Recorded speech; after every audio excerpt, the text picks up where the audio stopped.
ಆಕಾಶವಾಣಿ ಪ್ರದೇಶ ಸಮಾಚಾರ ಓದುತ್ತಿರುವವರು ಹರ್ಷವರ್ಧನ್ ಶೀಲ್ವಂತ್. ಮುಖ್ಯಾಂಶಗಳು.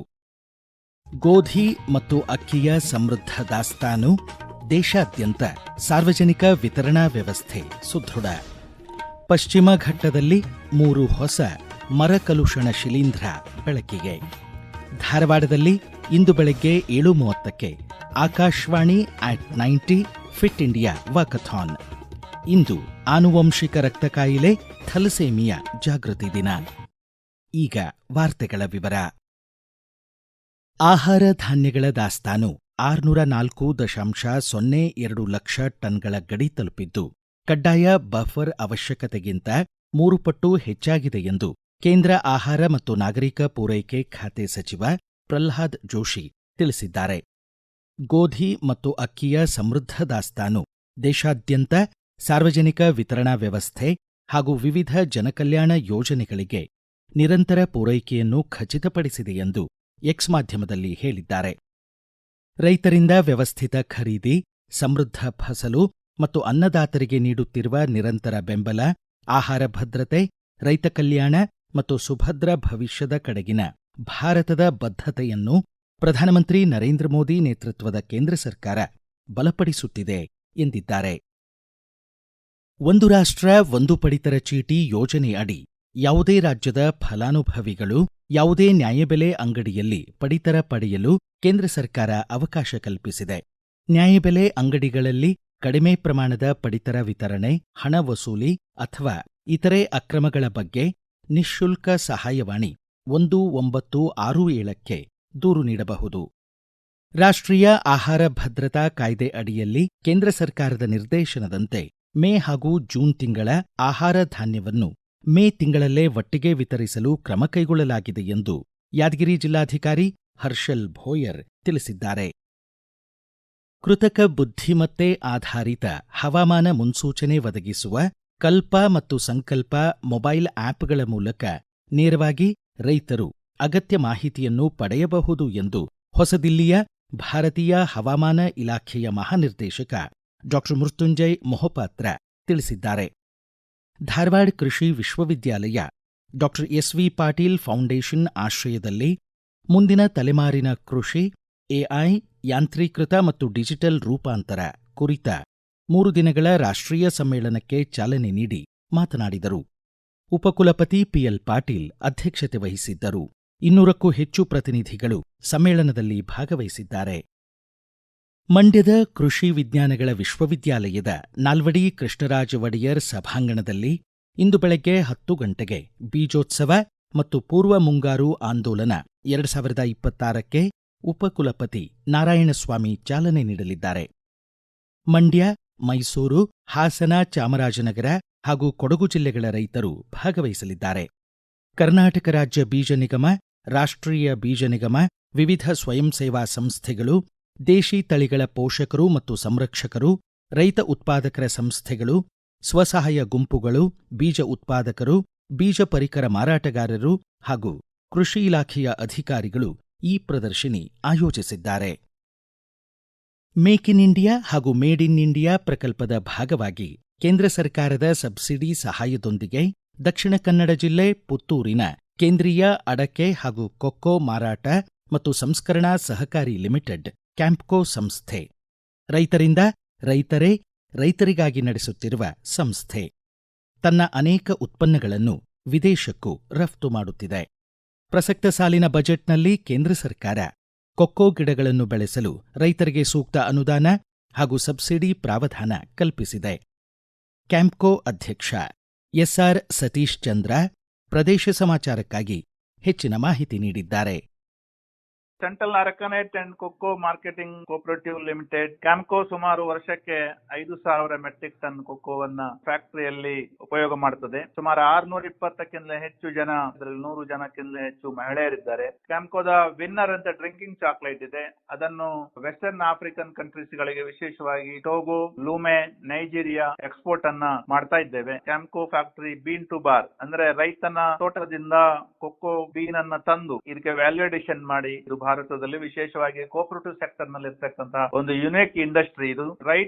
ರೈತರಿಗಾಗಿ ರೈತರು ಸೇರಿ ಮಾಡಿದಂತಹ ಒಂದು ಕೋಆಪರೇಟಿವ್ ಸೆಕ್ಟರ್ ನ ಇಂಡಸ್ಟ್ರಿ ಇದು. ಮಿಷನರಿಗಳನ್ನೆಲ್ಲ ತಂದಾಗ ನಮಗೆ ಸಬ್ಸಿಡಿಯನ್ನ ಕೇಂದ್ರ ಸರ್ಕಾರ ಇದಕ್ಕೆ ಕೊಡುತ್ತದೆ. ಈ ವರ್ಷ ಬಜೆಟ್ ನಲ್ಲಿ ಕೊಕ್ಕೋ ಗಿಡಗಳನ್ನ ಭಾರಿ ದೊಡ್ಡ ಪ್ರಮಾಣದಲ್ಲಿ ಕೊಕ್ಕೋ ಬೆಳವಣಿಗೆ ಮಾಡೋದಕ್ಕೋಸ್ಕರ, ಕೊಕ್ಕೋ ಉತ್ಪಾದನೆ ಮಾಡೋದಕ್ಕೋಸ್ಕರ ಕೇಂದ್ರ ಸರ್ಕಾರ ಇದಕ್ಕೆ ಸಬ್ಸಿಡಿಯನ್ನ ಇಟ್ಟಿದೆ.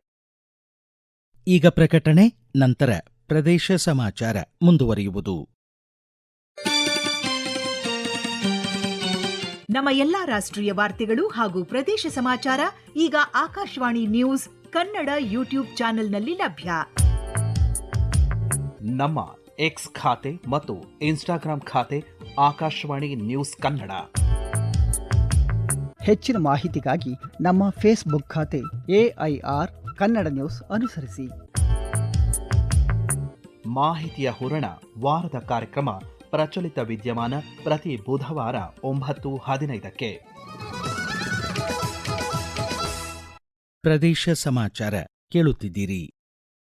ಬೆಂಗಳೂರಿನ ಸೇಂಟ್ ಜೋಸೆಫ್ ವಿಶ್ವವಿದ್ಯಾಲಯದಲ್ಲಿ PhD ಅಧ್ಯಯನ ನಿರತ S Bharath Kumar, professor N Praveen Kumar ಮಾರ್ಗದರ್ಶನದಲ್ಲಿ ಪಶ್ಚಿಮ ಘಟ್ಟದ ಅರಣ್ಯದಲ್ಲಿ 3 ಹೊಸ ಮರಕಲುಷಣ ವುಡ್ ಡಿಕೆ ಶಿಲೀಂಧ್ರಗಳನ್ನು ಪತ್ತೆ ಹಚ್ಚಿ ವಿಶ್ವದ ಗಮನ ಸೆಳೆದಿದ್ದಾರೆ. ಸೇಂಟ್ ಜೋಸೆಫ್ ವಿಶ್ವವಿದ್ಯಾಲಯದ ನಿರ್ದೇಶಕ ಫಾದರ್ ರೋಷನ್ ಕ್ಯಾಸ್ಟಿಲಾನೋ ಹಾಗೂ ಉಪಕುಲಪತಿ reverend father Victor Lobo SJ ವಿಜ್ಞಾನಿಗಳ ತಂಡವನ್ನು ಅಭಿನಂದಿಸಿದ್ದಾರೆ. 2025ನೇ ಸಾಲಿನ ಯುವ ಸಂಶೋಧನಾ ವಿದ್ವಾಂಸ ಪ್ರಶಸ್ತಿಗೆ ಭಾಜನರಾದ ಎಸ್ ಭರತ್ ಕುಮಾರ್ ಪ್ರದೇಶ ಸಮಾಚಾರಕ್ಕಾಗಿ ತಮ್ಮ ಸಂತಸ ಹಂಚಿಕೊಂಡಿದ್ದಾರೆ.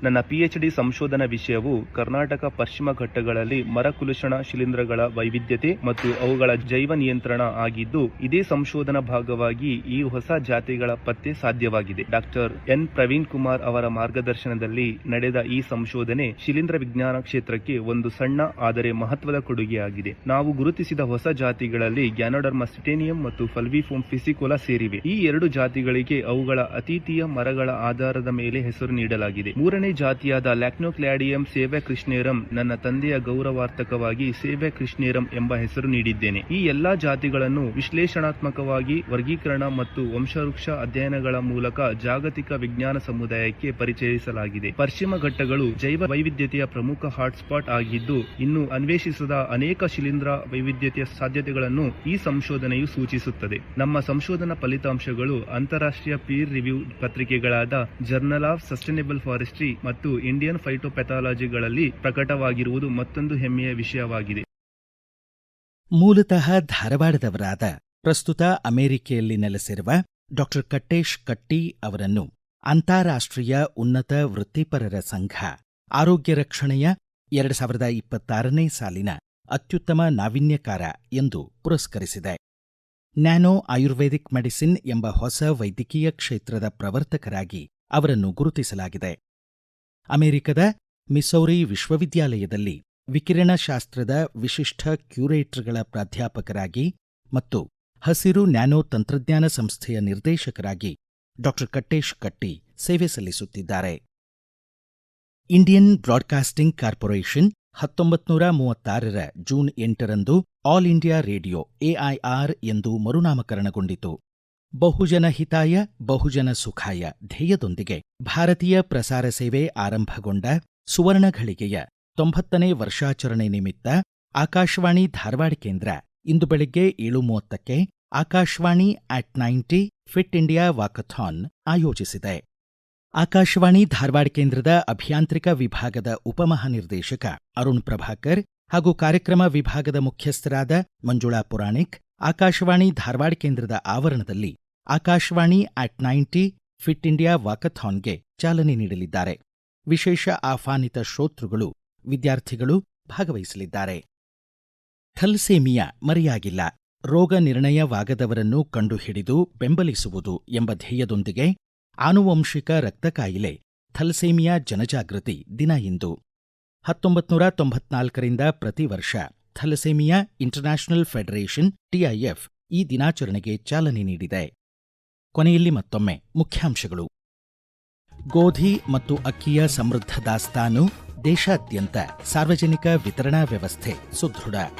ಪಶ್ಚಿಮ ಘಟ್ಟದಲ್ಲಿ 3 ಹೊಸ ಮರಕಲುಷಣ ಶಿಲೀಂಧ್ರ ಬೆಳಕಿಗೆ. ಧಾರವಾಡದಲ್ಲಿ ಇಂದು ಬೆಳಗ್ಗೆ 7:30ಕ್ಕೆ ಆಕಾಶವಾಣಿ @90 ಫಿಟ್ ಇಂಡಿಯಾ ವಾಕಥಾನ್. ಇಂದು ಆನುವಂಶಿಕ ರಕ್ತ ಕಾಯಿಲೆ ಥಲಸೆಮಿಯಾ ಜಾಗೃತಿ ದಿನ. ಇಲ್ಲಿಗೆ ಪ್ರದೇಶ ಸಮಾಚಾರ ಮುಕ್ತಾಯವಾಯಿತು. ನಮ್ಮ ಮುಂದಿನ ರಾಷ್ಟ್ರೀಯ ವಾರ್ತಾ ಪ್ರಸಾರ ಈ ಬೆಳಗ್ಗೆ 7:35 ನಿಮಿಷಕ್ಕೆ.